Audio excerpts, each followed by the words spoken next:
Indie games get dismissed as cheap alternatives.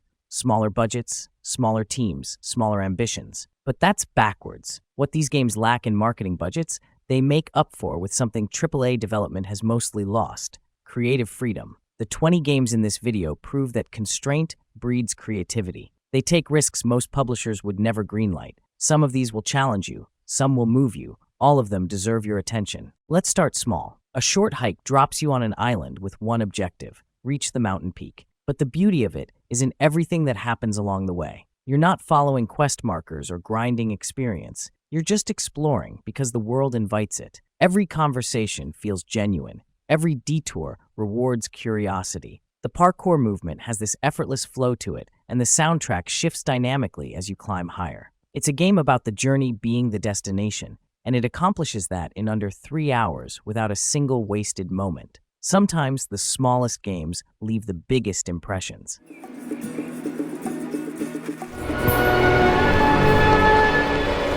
Managing a boat full of dying spirits shouldn't feel comforting, but Spiritfarer somehow makes it work. You're ferrying souls to the afterlife, building relationships, fulfilling final wishes. The management systems, farming, cooking, crafting, create this meditative rhythm that never feels like busy work. Each spirit has their own arc, their own needs, their own way of saying goodbye. And when they finally cross over, it hits harder than most games manage with their entire runtime. The hand-drawn art style is gorgeous. The writing understands grief without being maudlin, and the gameplay gives you space to process everything happening emotionally. It's a game about letting go, and it earns every tear.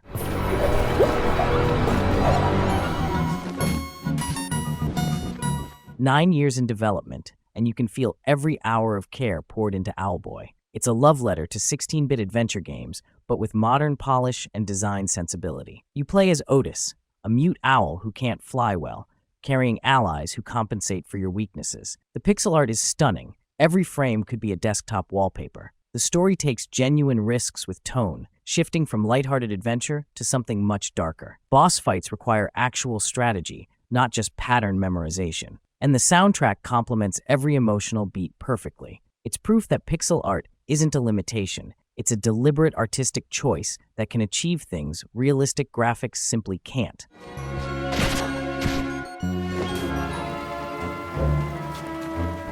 Think Studio Ghibli, but interactive. Forgotton Anne takes place in a realm where forgotten objects gain consciousness, and you're tasked with maintaining order as the enforcer. The hand-drawn animation is film quality. Characters move with weight and personality. Every choice you make has consequences, and the moral complexity never feels forced. The platforming incorporates this energy manipulation mechanic that's simple to understand, but layered in execution. Voice acting is uniformly excellent, which is rare for games at this budget level. It tackles themes of identity and purpose without being preachy. If you've ever wanted to step into an animated film and make meaningful decisions within that world, this is it.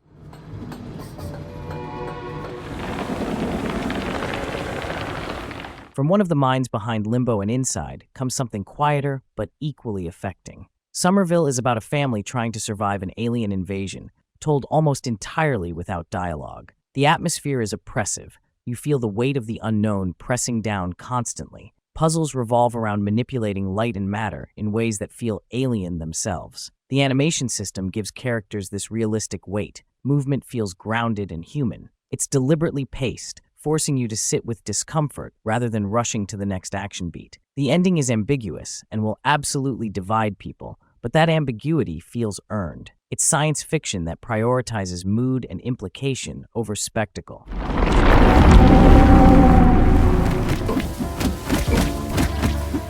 Eastward is a sprawling adventure that wears its earthbound influence proudly while carving its own identity. The post-apocalyptic world is vibrant and lived in, full of NPCs with actual personalities and routines. Combat is simple but satisfying. Switching between two characters with distinct abilities keeps encounters varied. The pixel art is absurdly detailed. Every screen is dense with visual storytelling. The narrative takes its time, building a world you want to spend hours in. There's even a full game within a game that's surprisingly deep. The pacing can drag in the middle act, but the character work and world building more than compensate. It's comfort food for anyone who grew up on SNES RPGs but wants something with modern design sensibilities.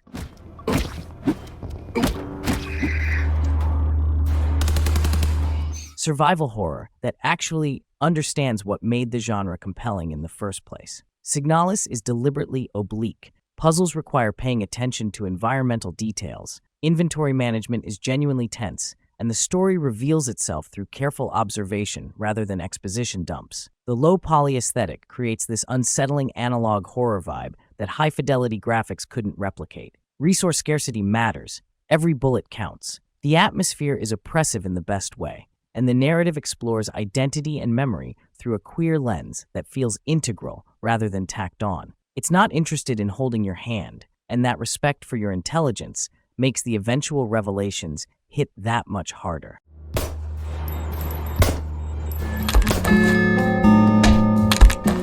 You play as a retired Yakuza member trying to find meaning in his remaining days. Fading Afternoon is melancholic in a way few games attempt. The pixelated violence contrasts sharply with quiet moments of reflection. Choices feel weighty because time is your most precious resource. Every action brings you closer to the end. The structure is episodic, each day presenting new situations that test your character's morality and legacy. Combat is brutal and brief. Fights end quickly, often with consequences that linger. It's a game about aging, regret, and trying to make peace with the life you've lived. The tone is somber, but never hopeless, and that restraint makes it powerful.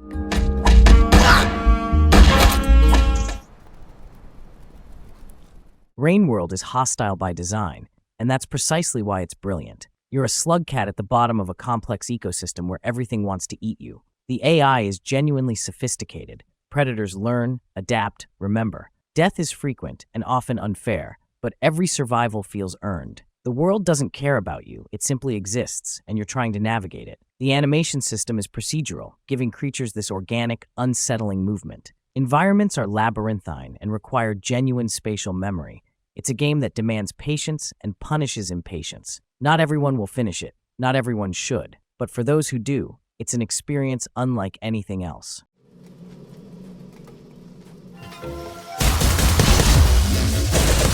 CrossCode is a pseudo-MMO that somehow captures the feeling of playing an online game without actually being one. The combat is fast, kinetic, and rewards skill. Timing dodges, chaining combos, managing cooldowns. The puzzle design is legitimately challenging, often requiring you to manipulate projectile physics in creative ways. The story is surprisingly engaging, exploring identity through the lens of a mute protagonist trying to recover her voice. Dialogue is sharp, characters are memorable, and the world feels alive with players, even though they're all NPCs. The soundtrack is phenomenal. The endgame content is substantial. It's a 60-plus hour experience that respects every single one of those hours.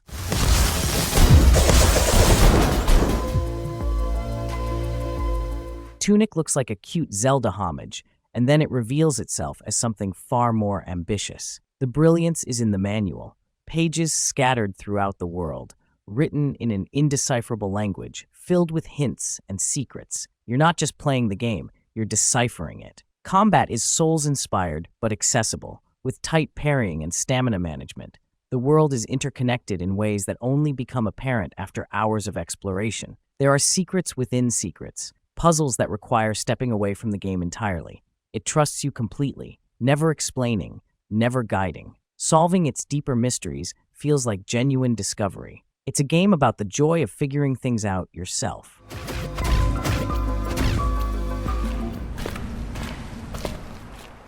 Jonathan Blow's follow-up to Braid is divisive for a reason. It demands your full attention and offers no compromises. You're on an island filled with line-drawing puzzles that start simple and become fiendishly complex. The genius is in how each area teaches its own visual language without tutorials. Solutions require observation, pattern recognition, and occasionally stepping back to see the bigger picture, literally. The environmental storytelling is subtle. Audio logs explore philosophy and perspective. It's pretentious, yes, but deliberately so. The real test is whether you're willing to engage with it on its terms. If you are, it's one of the most intellectually satisfying games ever made. If you're not, it'll feel like pointless busywork.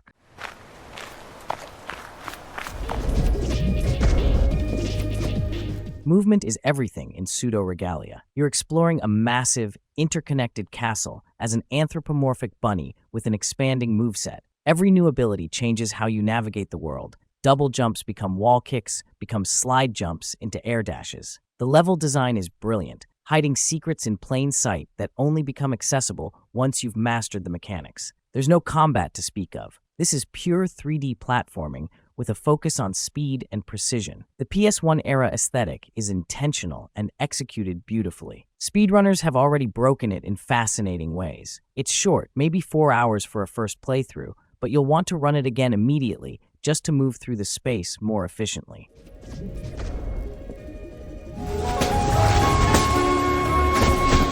You're a crow who reaps souls for a living, and someone just stole your assignment. Death's Door takes the Souls-like formula and streamlines it into something more focused. Combat is deliberate. Dodge rolls, charged attacks, managing limited-ranged options. Boss fights are challenging but fair, with readable patterns and satisfying victories. The world is dark, but not grimdarkly so. There's humor and warmth alongside the melancholy. Exploration rewards thoroughness, and the upgrades feel meaningful without overwhelming you with options. The art direction is gorgeous, all moody lighting and detailed environments. It's a game that understands its influences, but doesn't simply replicate them. Tight, polished, and exactly as long as it needs to be.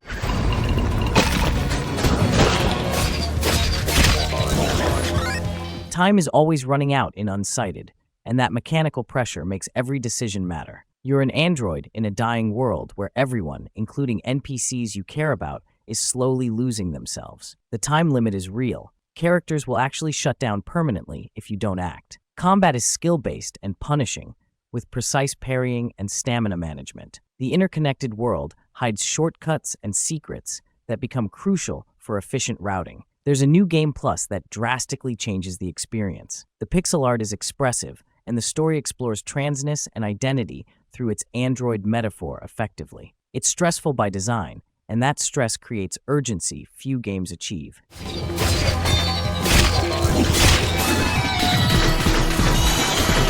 Roguelikes live or die on their core mechanics, and Revitas are exceptional. You're ascending a clock tower, spending health as currency for upgrades, creating this constant risk-reward tension. Do you take damage for a powerful item or play it safe? The twin-stick shooting is responsive and fluid. Enemy patterns are readable but deadly. Bosses are tough and varied. The meta progression is meaningful without trivializing difficulty. And underneath the mechanical depth is a surprisingly affecting story about grief and moving forward. Runs are quick, 20 to 30 minutes, making it perfect for just one more run syndrome. The community is still finding optimal strategies years after release. It's one of those roguelikes that respects both your time and your skill.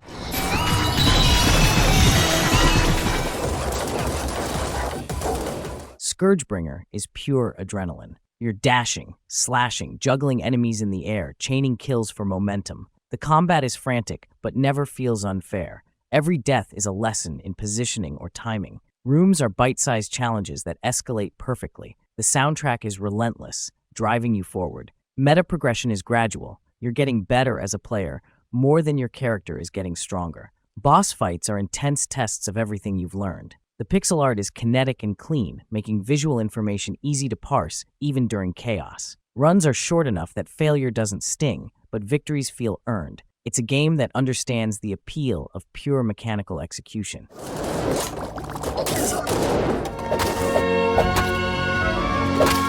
By day, you're running a shop, managing inventory, setting prices, dealing with customers. By night, you're delving into dungeons for loot to sell. Moonlighter nails this gameplay synergy. Combat informs commerce. Commerce funds better gear for harder combat. The dungeon crawling is straightforward but satisfying, with varied enemy types and environmental hazards. The shop management has surprising depth. Pricing too high loses customers, too low hurts profits. The pixel art is charming, and watching your shop grow from a small stall to a thriving business feels genuinely rewarding. The endgame can get grindy, but the core satisfies that just one more run itch. It's cozy capitalism with a sword.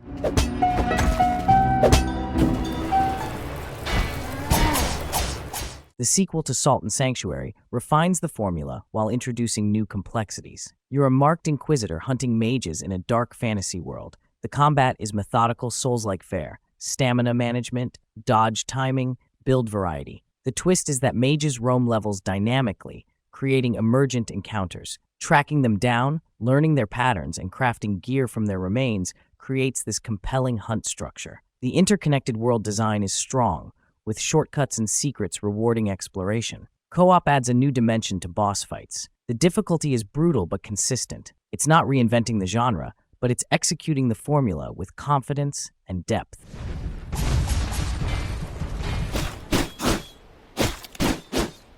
V-Rising shouldn't work. It's a survival crafting game, a Diablo-like, a base builder, and a vampire power fantasy all at once. But somehow it does. You're a newly awakened vampire rebuilding your castle and hunting powerful blood carriers for new abilities. Combat is top-down and skill-based, emphasizing positioning and ability timing. Base building is surprisingly deep, with aesthetic and functional considerations. The progression is clear and satisfying. Every boss defeated unlocks new crafting options. PvP servers add territorial conflict.